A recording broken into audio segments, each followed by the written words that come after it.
लिया आपका? मैं पंकज मिश्रा। ये 175 वर्ष पुरानी हमारी प्रथा है और पारंपरिक रूप से चली आ रही है।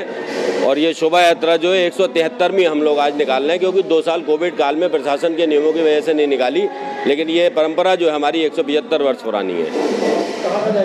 ये हमारे अगस्त्यमुनि आश्रम छोटी भवनपुरी से उठती है, गढ़ैया मोहल्ला, फिर बड़ा बाजार होते हुए सीताराम कूचे से बड़ी भवनपुरी, मलुकपुर चौराहा और छोटी भवनपुरी होते हुए इस आश्रम पे ही पुनः विश्राम लेती है। ये अगस्त्यमुनि का जो जन्मोत्सव है वो मनाया जाता है, और ऐसा माना जाता है, मान्यता है कि अगस्त्यमुनि का जन्म राधा अष्टमी के दिन हुआ।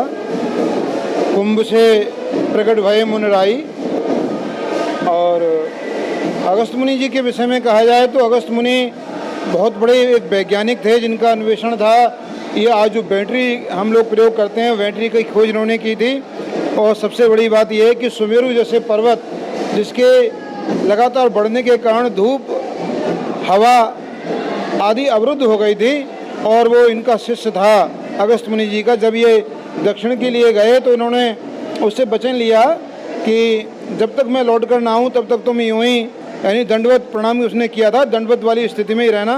तो वो झुक गया और उसी स्थिति में आज तक अनवरत, आज तक जो है वो पर्वत उसी स्थिति में है और संसार का कल्याण किया। और जानते हैं कि 7 बार में समुद्र को सोखने वाले अगस्त्यमुनि जी हैं, और बहुत अत्याधुनिक अस्त्र शस्त्रों के अन्वेषण करता, खोज करता अगस्त्यमुनि जी रहे हैं। भगवान राम को एक ऐसा तर्कस दिया जिसमें कभी भी बाणों से वो खाली नहीं होता था, सदैव भरा रहता था, चाहे कितने भी बाण उसमें से प्रयोग किए जाएं।